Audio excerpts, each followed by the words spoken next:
Stitch Cuties, let's make our block 7 Penelope the Policewoman for our Girl Power quilt. So first up, as always, I've starched and pressed my background fabric that came in my kit. No need to trim or do anything to it yet. On the left, you can see I've read through the pattern. I've organized all of my pre-fused laser cut applique pieces into little piles that line up with the steps. And then on the right, I've put all of my cute little thread colors in order of how they're going to appear in the pattern. So let's get going. I'm going to hang my pattern up over here. So the very first step with white thread in our machine is this nice little T right in the center. So we're going to take our background fabric, fold it in half, and now it's not perfectly square anymore because I did starch it.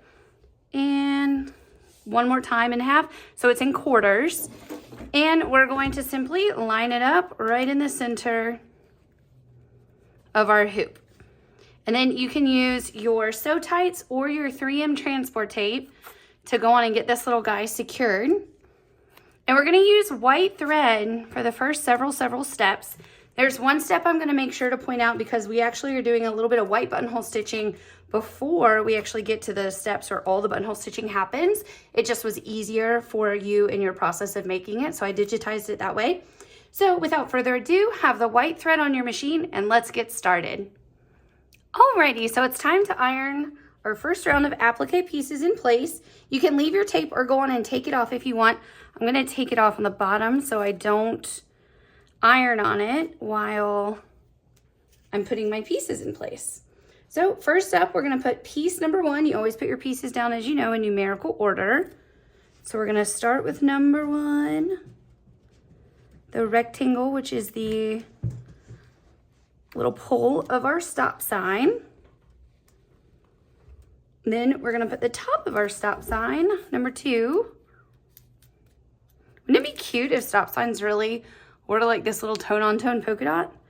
That'd be fun. They could make like one of the paints glow in the dark. It would help people find them in the nighttime, prevent accidents. Just a fun thought while we're making a block. And now we're going to put our grass down. How cute is that print? So I have a little secret thing that I like to do. Well, it's not secret. I love to watch police chase videos. I mean, people are just wild out there. I always feel bad for the fellow drivers. It's like, how do you know which direction to go to get out of the way, you know, when people are driving nuts? I saw a video the other day. It actually took place in our town in Tallahassee, and it was on one of our streets called Appliqué, kind of by like a Target and Panera, that kind of area. And I was like, oh my God, I can't even imagine be driving on this road that you drive on, you know, frequently, and then all of a sudden have someone crazy. The cop ended up spinning them in a circle. It was really wild. I mean, the person was totally at fault for running away, but it was wild. I don't think this policewoman hopefully would have to do that. She's too cute. She hopefully lives in a little area where there is no crime, because that's where all the policemen are. And then look at the little shield. Is that the cutest? I love it. It's adorable. Alrighty, so we're going to put that right in place. Make sure it lines up everywhere. A little point at the bottom. Perfecto. And now again, we're going to continue with white thread to our next step. So this is what you have so far. Okay, so it's time for another round of applique outlines, and we're going to start with the STO of stop. And I want to point out that there are 2 of each letter because it is double lined. So I'm going to grab my little letters and I'm going to put down 1 of each first and then go back over with another. So we have our S, and we're doing that just so it stays a nice crisp white on top of a bold color like a red. And we'll put our T. There we go. So cute. And again, I don't know if you can see in the corner over here, I have my, or no, you can't see it. I have my Alex Anderson tool handy. Sometimes on little pieces like this, it's nice to use that to help get your pieces in place. There's a little stiletto that you can use. But also I have to say, because I have acrylic nails, that I don't feel the heat through them. So I have like a built-in little tool, don't I, for applique. So I'm not going to need that at this step, but I like to use that sometimes. We may end up using it on this block. You never know. So now we're just doing our second round of letters right over it. So we have the S, the T, and there's no P because her little head's in front of it, her hair. So if you're wondering where your P is, it's behind her head. Alrighty, I'm gonna go in and press these two. Sometimes I'm brave and I put them all in place and then iron, but I don't want to wiggle them. And then our O. See, and that just makes it be a vivid white for you. There we go. Now we're gonna give her some shoes. So we have number 7. This is her left foot. There we go. And then we'll do her right foot. These are cute too. She's just the most stylish little cop. I love it. I think it would be a hard uniform to wear all day because they have all those things around their belt, male or female. It's just a lot to wear. I like to be comfortable in dresses. Alrighty, and then we have our little hand. This is her left hand. And then we're gonna put some decorations on her medal over here, or her, what do you call it? Oh my gosh. Why don't I know words anymore? Her badge. There we go. That's what it is. I think I said it a second ago too and just already forgot. Alrighty. So there we go. There we go. So that's all for this step. So now it's very important that on this next step you have your white thread on because the machine is going to first and foremost buttonhole stitch your S, T, and O. It just made sense to go on and do it while the white thread is still on because there's no other white stitching on it. So we just went ahead and I digitized it to stitch it now. And then it's going to give you more applique outlines. Alrighty, take a look. Your letters are stitched and they look so cute. Now we're going to put our next round of pieces on. So up first are going to be her cute little pants. Oh my goodness. I got to stop saying that I think every piece is so cute, but I can't help it. They just really are. Alrighty, so we're going to line that up.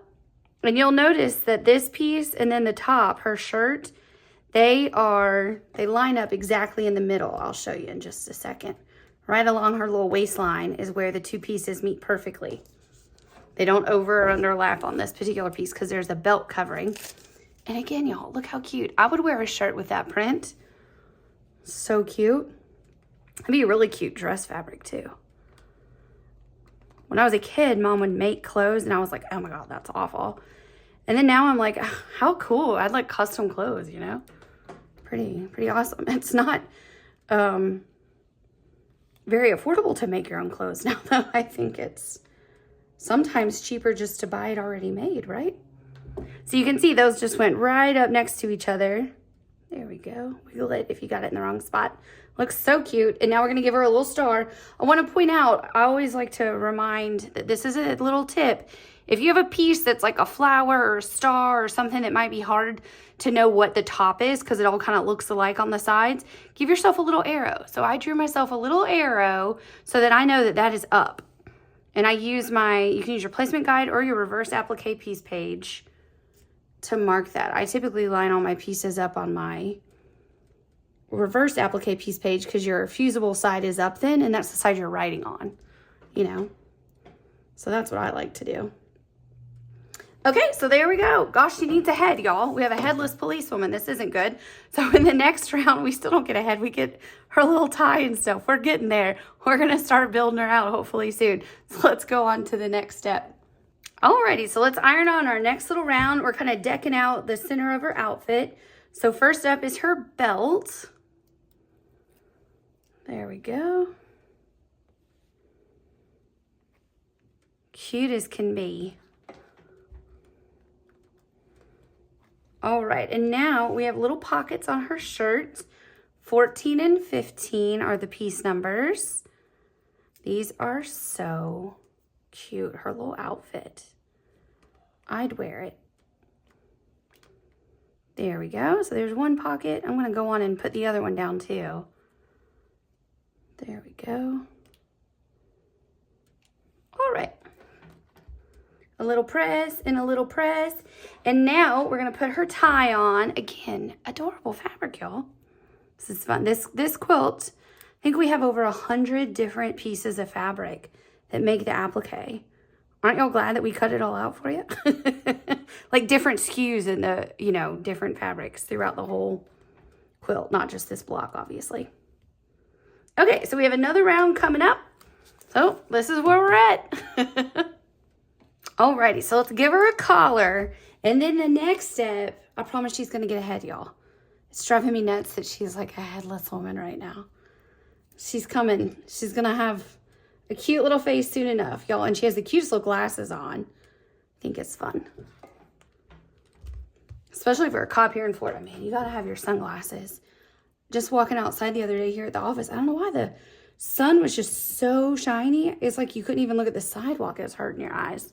Gotta have your shades. Okay, so there we go. Next step is an outline for her head. Yay! Okay, the momentous event is here. She's gonna get a little head put on. I'm so excited. And then after this step, we are going to then put hair and her shades on. She's gonna start looking real stylish, y'all. There we go. Adorable. So let's continue on to the next step. All right, let's give her some shades, y'all. So we are gonna put number 20, her sunglasses on first, and her hair goes on after that. So her glasses are tucked, you know, behind her hair, over her ears. So there we go, get that lined up. Cute as can be. And if you notice, she's very coordinated. Her glasses and her shoes and her belt all match. She's styling. I like it. And then her cute little hair. Adorable, these prints. So with the hair, you want to make sure you get all those little pokies of her bangs in place. Oh my gosh, talk about silly videos. I was watching a video of people, they were mostly younger people, cutting their own bangs. And y'all, I think we've all been there, or I've done that to myself. Maybe not everybody's been there, but you all have that moment, right, where you're like, I need bangs. And you cut it yourself, and then you just have like immediate regret. It's terrible, but I was laughing. I don't normally watch such silly videos, but oh my gosh. I mean, you can't help. Some people, their bangs are supposed to be that long, and they like got like that. It was comical.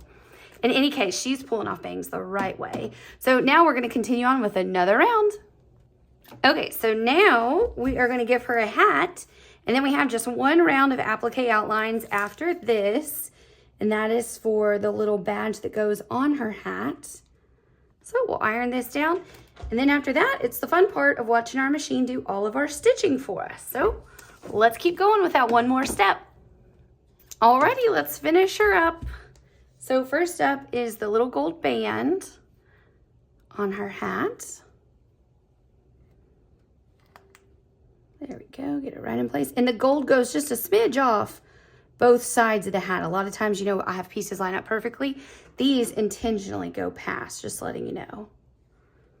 It's the way the artiste drew it, and the other artist invented it to stitch.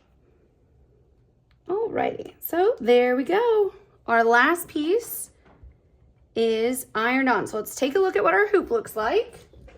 Dun, dun, dun, dun. Cutest little policewoman, Penelope. Such a fun name, by the way. I've always loved that name. So now you can see on the right, I have all my threads lined up in order. So we begin with step 26. We have the dark brown, and we're going to go all the way through our colors. So you will stitch yours on your machine, follow the steps of the machine. I'll do the same, and then we'll meet back in a second to see how cute she looks all done. Alrighty, let's take a look at Penelope the Policewoman from top to bottom. She is just adorable. So now you are going to use your ruler and your placement guide to guide you, and you're going to trim your block down. And then remember, you have borders to put on the left, right, top, and bottom, and then she's done for the month. A reminder, and I put it in the pattern and on the placement guide for you, that the buttons do not go on now. They're not in your box. They're going to come in your finishing kit, and you will put any of the embellishment buttons on after your quilt is quilted and bound, so that if you're long arming it, you don't like break a long arm machine by trying to run over buttons and things like that. So buttons are always at the end with embellishments and in your final box. If you have any questions at all, never hesitate to reach out to stitchesoflovequilting.com, click on support, or you can email orders@stitchesoflovequilting.com, and we're happy to help. And I hope you enjoyed this tutorial, so happy stitching!